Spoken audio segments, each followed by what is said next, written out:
Hey guys, it's Stephanie. I have an exciting tutorial to share with you. Today I'll be walking you through how to pour your own white concrete countertops. I absolutely love how ours turned out. It was a bit of a process though, so I'm going to break down the whole project for you guys step by step. I have a blog post linked below, and there you'll find all of the tools and materials that we used, as well as the cost breakdown. Before we jump into the project, I would love for you to subscribe if you haven't already and hit that notification bell so you don't miss out on any more projects. Let's get into it.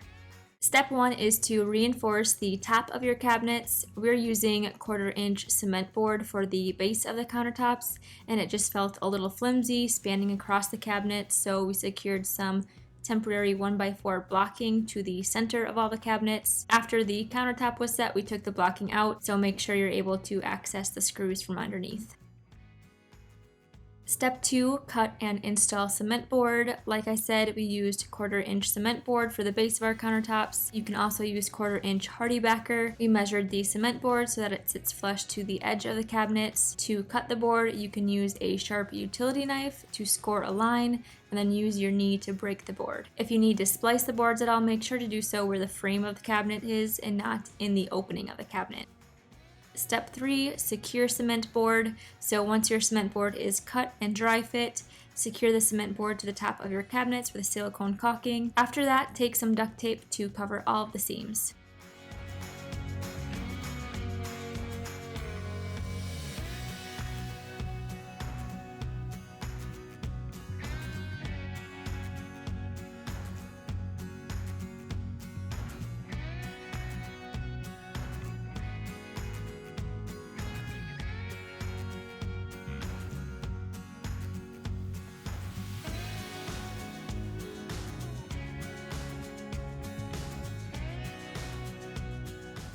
Step 4, cut and install countertop forms. I bought a bunch of our countertop supplies from Concrete Countertop Solutions website. I have all the products linked in that blog post below. For the forms, we're using the Euroform square edge countertop form.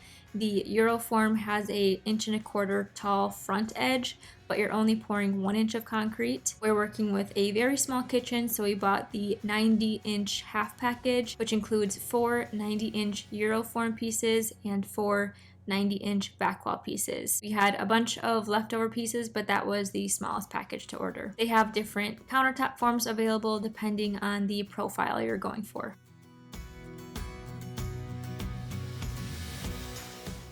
To secure the forms to the cement board, I used number 6 by 3/8 inch sheet metal screws, but they recommend you use number 10 by 3/8 inch panhead screws. I took a full piece and mitered one end at 45 degrees on my miter saw and secured the piece down with the screws every 6 to 8 inches. Cut a test piece for your corners to make sure you have the angle perfect to create a nice tight seam.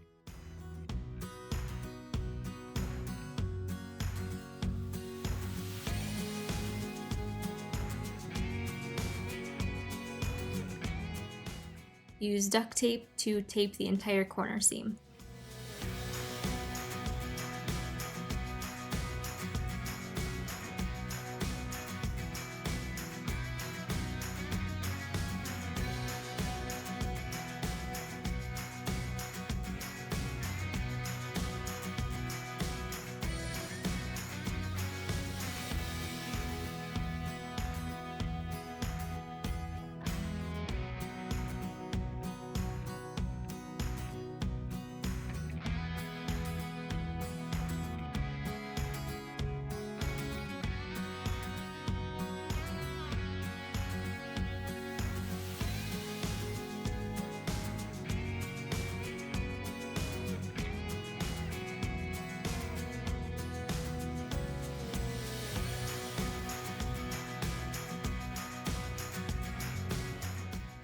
Use duct tape to tape off any additional seams.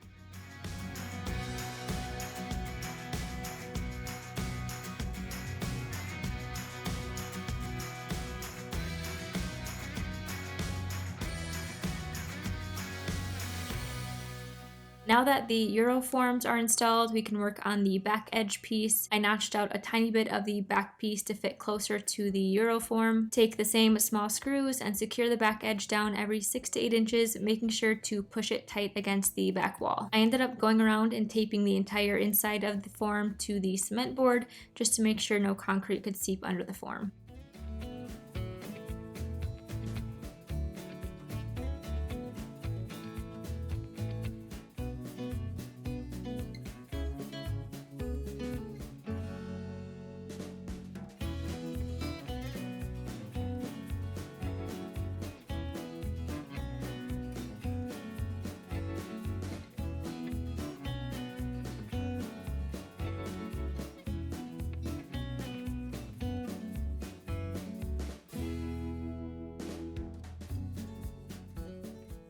Step 5, make forms for any sinks or appliances that need to be mounted. I have a drop-in sink and a stovetop that we'll need to account for. If you have an undermount sink or other appliances to account for, I suggest checking out the Concrete Countertop Solutions website because they have tutorials for different types of forms that you can use.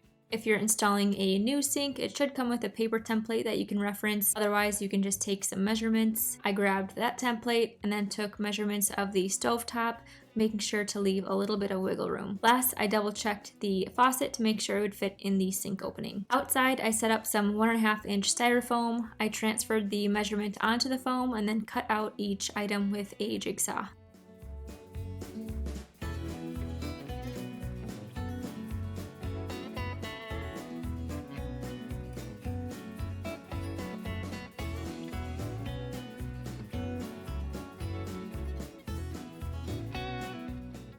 Place your styrofoam on the cement board, take measurements to center them if necessary, and then secure the foam down to the cement board with 2-inch screws.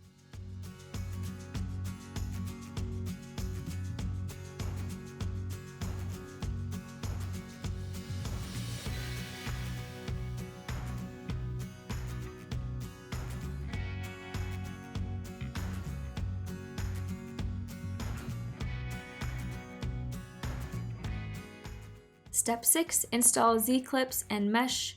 I'm using the Z-clips and mesh to reinforce the concrete. I rolled out the mesh and cut it with the scissors.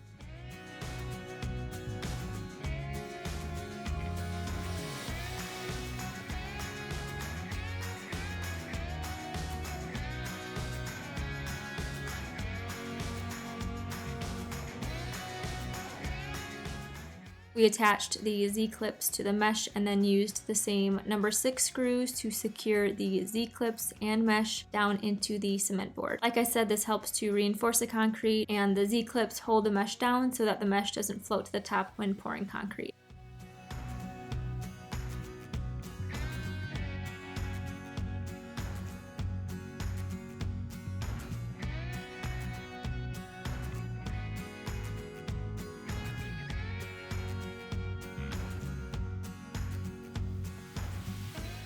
Step 7, mix and pour your concrete. Before you even start mixing your concrete, you'll want to prep your workspace. Plastic off your cabinets and lay down some drop cloths because it will get messy. We did not plastic off our cabinets and learned the hard way because some of the concrete flowed over the edge, so just a quick tip.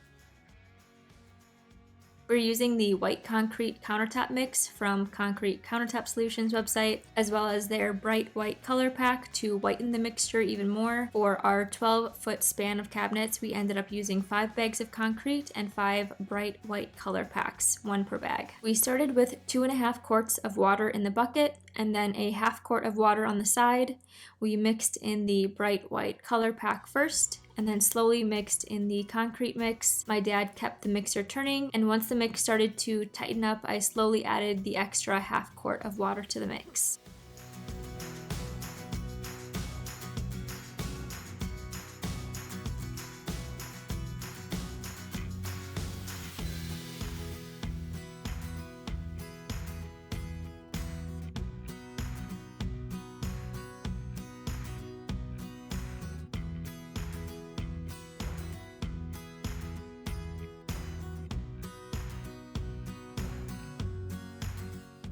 Once all the ingredients are combined, you'll want to mix for an additional 1 minute until the mixture becomes flowable. We poured a bucket of mix in place and spread it out a bit, and then mixed up the next bucket right away. Our first mix seemed a little bit too firm, so we added a bit more water to the remaining batches. This mixture is near self-leveling, so it's pretty easy to manage. One thing we didn't use was a screed, which I think is really important to use first to really level off your concrete. The screed should go the full length of the countertop, and you should make a few passes with that first to take out any high spots and to bring the water to the top. If you have any low spots, you can just fill it in with some more concrete. We ended up having some low spots, and that's where the white coloring kind of puddled up.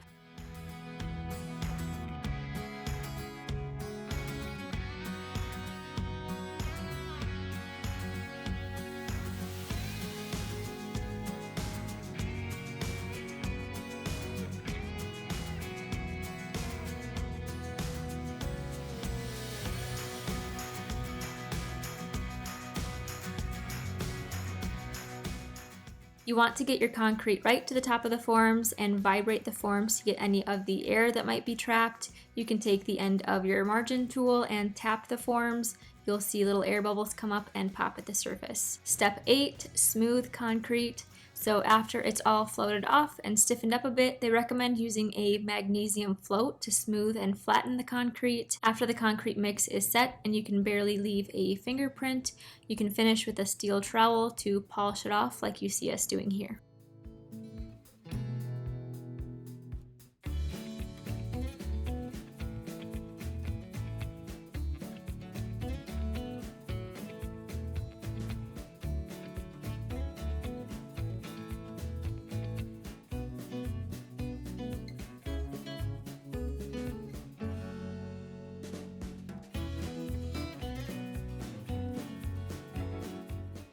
Step 9, remove forms and styrofoam. After letting the concrete cure for 24 hours, you can remove the forms and styrofoam. You can remove the blocking from underneath as well if you added any. Before removing the forms, take a block sander and sand off the top of the forms to clean up any concrete that's attached to the form so it doesn't chip when trying to remove it. Next, take a margin tool or putty knife and run it along the seam to separate the form from the concrete. These forms have a break point, and once it's separated from the concrete, you can just snap off the front half of the form to reveal a beautiful edge.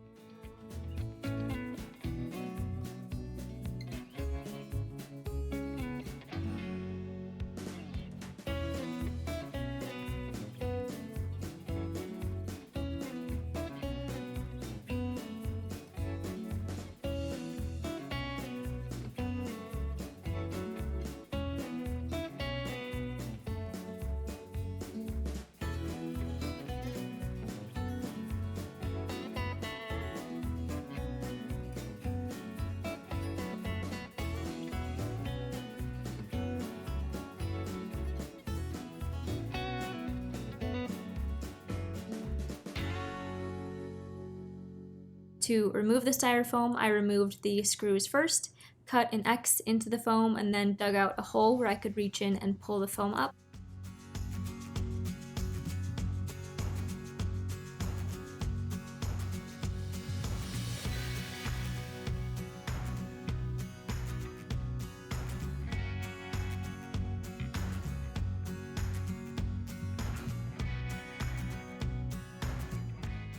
Now I'm taking a keyhole saw to cut the opening out for the sink and stovetop.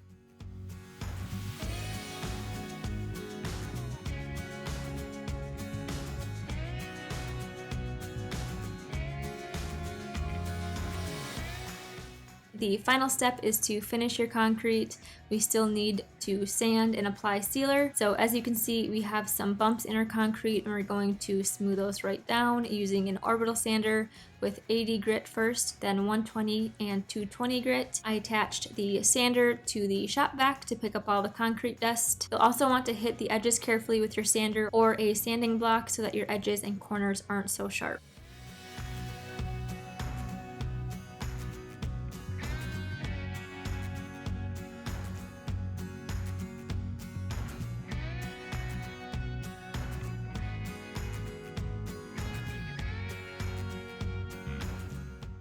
After sanding, take a bucket of water and wash the countertops down with a wet rag to get all of the dust up. Last, I'm using this professional grade concrete sealer to seal the concrete. I taped off the wall and then used a foam roller to roll on 3 coats of this sealer. I sanded very lightly in between coats.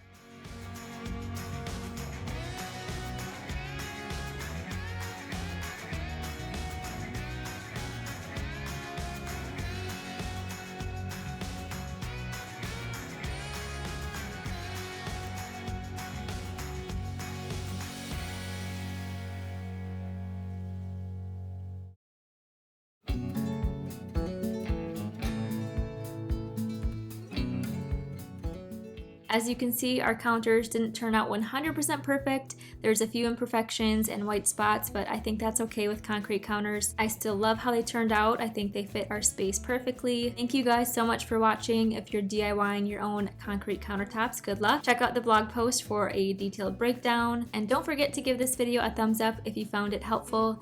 I will see you in the next one.